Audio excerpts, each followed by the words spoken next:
स्वागत है आप सभी का वारिस एकेडमी में। आज है 6 जुलाई 2021 मंगलवार। आज के अखबारों की सुर्खियां, भर्ती एवं परीक्षाओं से संबंधित खबर के साथ आप सभी को सुप्रभात।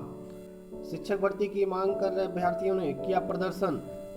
शिक्षक भर्ती की मांग को लेकर विभिन्न संगठनों ने सोमवार को बेसिक शिक्षा मंत्री के आवास से लेकर निदेशालय तक प्रदर्शन किया। प्रदर्शनकारी विधान भवन मार्ग तक पहुंच गए। वहां मुस्तैद पुलिस ने बल प्रयोग कर प्रदर्शनकारियों को खदेड़ा। दूसरी ओर बेसिक शिक्षा मंत्री ने प्रदर्शनकारियों के प्रतिनिधिमंडल को आश्वासन दिया कि 4 दिन में उनकी मांगों पर कार्रवाई की जाएगी। बेसिक शिक्षा मंत्री ने दिया आश्वासन। 69,000 शिक्षक भर्ती में आरक्षण घोटाले का आरोप लगाकर अभ्यर्थियों ने बेसिक शिक्षा मंत्री सतीश द्विवेदी के डालीबाग स्थित आवास पर प्रदर्शन किया। उनकी मांग है कि राष्ट्रीय पिछड़ा वर्ग की रिपोर्ट लागू की जाए। प्रदर्शनकारी विजय यादव ने बताया कि उन्होंने लोक भवन कार्यालय में दोपहर 12 बजे वार्ता के लिए बुलाया गया। वहां प्रतिनिधिमंडल को बेसिक शिक्षा मंत्री ने आश्वासन दिया है कि 4 दिन में इस दिशा में कार्रवाई की जाएगी। सत्यापन के लिए शिक्षक भर्ती के अभ्यर्थियों के अंक अपलोड।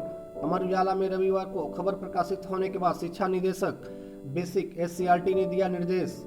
सचिव परीक्षा नियामक प्राधिकारी उत्तर प्रदेश का पदभार ग्रहण करने के साथ ही संजय उपाध्याय ने 69,000 शिक्षक भर्ती के अभ्यर्थियों की बड़ी परेशानी दूर कर दी है। सचिव ने शिक्षक भर्ती परीक्षा में पास सभी 1.46 लाख अभ्यर्थियों के प्राप्तांक सत्यापन के लिए वेबसाइट https://btcexam.in पर जारी करा दिए हैं। अब बेसिक शिक्षा अधिकारी वेबसाइट पर सत्यापन कर सकते हैं। अमर उजाला ने अपने 5 जून के अंक में शिक्षक भर्ती के अभ्यर्थियों की इस समस्या को प्रमुखता से उठाया है।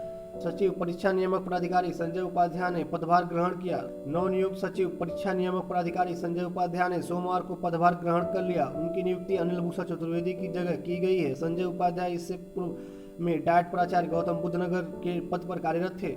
सचिव परीक्षा नियामक प्राधिकारी ने कहा है कि शासन के दिशा निर्देशों के अनुसार सभी परीक्षाएं कराना एवं समय पर परिणाम घोषित करना उनकी प्राथमिकता होगी।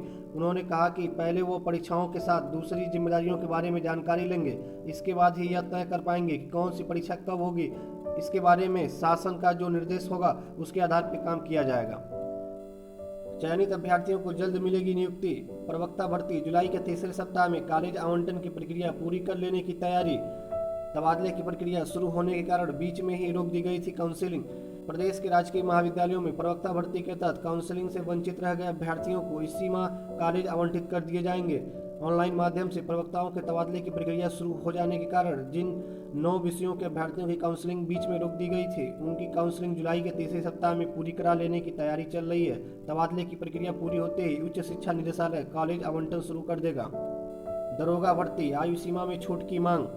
इलाहाबाद हाईकोर्ट ने 2021 की दरोगा प्लाटून कमांडर PSC व फायर स्टेशन ऑफिसर भर्ती में अभ्यर्थियों को आयु सीमा में छूट देने की मांग को लेकर दाखिल याचिका पर राज्य सरकार से जानकारी मांगी है। याचिका की सुनवाई 12 जुलाई को होगी। याचिका का कहना है कि 2016-17 से 2020 तक के खाली पदों की भर्ती की जा रही है। ऐसे में आयु सीमा में छूट दी जानी चाहिए। यह आदेश न्यायमूर्ति MC त्रिपाठी ने रजत दीक्षित व 13 अन्य की याचिका पर दिया है। हॉकी में 41 साल से ओलंपिक पदक का इंतजार। मनप्रीत सिंह की अगुवाई में भारतीय हॉकी टीम को इस बार ओलंपिक पदक की दावेदारी में शामिल किया जा रहा है। कोच ग्राहम रीड के मार्गदर्शन में भारतीय टीम पिछले साल FIH प्रो लीग में दुनिया में number 1 Belgium, number 2 Netherlands, Australia को हराने में सफल रही है। हालांकि कोरोना के चलते टीम की लय टूटी, लेकिन बंगलुरु शिविर में टीम के खिलाड़ी एक साथ बेहतर संवाद और तालमेल करने में सफल रहे हैं। बोर्ड परीक्षा बड़ा बदलाव। CBSE की विशेष मूल्यांकन योजना का ऐलान। पाठ्यक्रम होगा तर्कसंगत। 2 भागों में अकादमिक सत्र, 2 बार परीक्षा। केंद्रीय माध्यमिक शिक्षा बोर्ड CBSE ने सत्र 2021-22 की 10वीं व 12वीं की बोर्ड परीक्षाओं के लिए विशेष मूल्यांकन योजना का ऐलान किया है। इसके तहत 50-50% पाठ्यक्रम के अनुसार 2 भागों में बांटा जाएगा। पहले भाग की परीक्षा नवंबर-दिसंबर 2021 और दूसरे भाग की परीक्षा मार्च-अप्रैल 2022 में होगी। ऑनलाइन परीक्षा के विकल्प खुले। कोरोना से सबक लेते हुए ऑनलाइन परीक्षा का विकल्प खुला है। इसके विस्तृत मॉडल की तैयारी जारी है। 2 पदों के परिणाम जारी। 6 साल बाद आयोग ने जारी किए प्रवक्ता के चयन परिणाम। राजकीय मेडिकल कॉलेजों के ट्रॉमा सेंटर में आचार्य पद के लिए नहीं मिले योग्य अभ्यर्थी। उत्तर प्रदेश लोक सेवा आयोग UPPSC ने 6 साल बाद सोमवार को प्राविधिक शिक्षा विभाग में प्रवक्ता के 2 पदों पर सीधी भर्ती का अंतिम चयन परिणाम जारी कर दिया। वहीं आयुष यूनानी विभाग में भी प्रवक्ता के 1 पद का रिजल्ट जारी किया। सरकार को भेजी गई AE पद के चयनितों की फाइलें। 1.5 साल पहले जारी हुआ था विज्ञापन। 580 पदों पर चयन। उत्तर प्रदेश लोक सेवा आयोग यूपीपीएससी ने सम्मिलित राज्य अभियंत्रण सेवा परीक्षा 2019 के तहत सहायक अभियंता एई के 580 पदों पर चयनित अभ्यर्थियों की फाइलें शासन को भेज दी हैं। फाइलों के साथ ही अभ्यर्थियों की नियुक्ति की संतुष्टि भी भेज दी गई है। परीक्षा का अंतिम चयन परिणाम 26 मार्च को जारी किया गया था, लेकिन कोविड के कारण आयोग में कामकाज प्रभावित रहा और चयनितों के अभिलेखन सत्यापन की प्रक्रिया के साथ उनकी नियुक्ति भी फंस गई थी। आरक्षण को लेकर बेसिक शिक्षा मंत्री का घेराव। 69,000 शिक्षक भर्ती प्रक्रिया में आरक्षण की अनदेखी को लेकर ओबीसी व एससी वर्ग के अभ्यर्थियों ने सोमवार सवेरे डालीबाग स्थित बेसिक शिक्षा मंत्री सतीश द्विवेदी के आवास का घेराव किया। बाद में बापू भवन मंत्री से मिलाने के आश्वासन पर हंगामा बंद किया, लेकिन शाम तक उनकी वार्ता नहीं हो पाई। अभ्यर्थियों का आरोप है कि शिक्षक भर्ती में आरक्षित वर्ग के लिए आवंटित सीटें अनारक्षित वर्ग के उम्मीदवारों को दे दी गई हैं। इसके चलते 5,844 सीटों का नुकसान हुआ है। राष्ट्रीय पिछड़ा वर्ग आयोग ने भी अपनी अंतरिम रिपोर्ट में 5,844 सीटों का आरक्षण घोटाला होने की बात स्वीकारी है। उन्होंने आयोग की रिपोर्ट लागू करने की बात की। कहा कि आयोग में जिन अभ्यर्थियों ने लिखित में शिकायत दर्ज कराई है उन सभी को समायोजित की जाए। 69,000 में 31,000 ओबीसी अभ्यर्थी चयनित। द्विवेदी।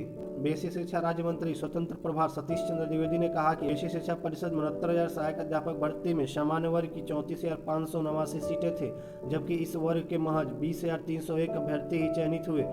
सामान्य वर्ग के शेष 14,288 पदों पर भी ओबीसी व एससी वर्ग के अभ्यर्थी मेरिट के आधार पर चयनित हुए हैं। इस तरह कुल 31,000 अन्य पिछड़ा वर्ग के अभ्यर्थी चयनित हुए हैं। उन्होंने कहा कि ओबीसी वर्ग के अभ्यर्थियों को नियमानुसार आरक्षण नहीं देने का आरोप पूरी तरह बेबुनियाद है। 2 टर्म में करवाई जाएगी बोर्ड परीक्षाएं। सीबीएसई 10वीं और 12वीं के नए सत्र का शेड्यूल जारी।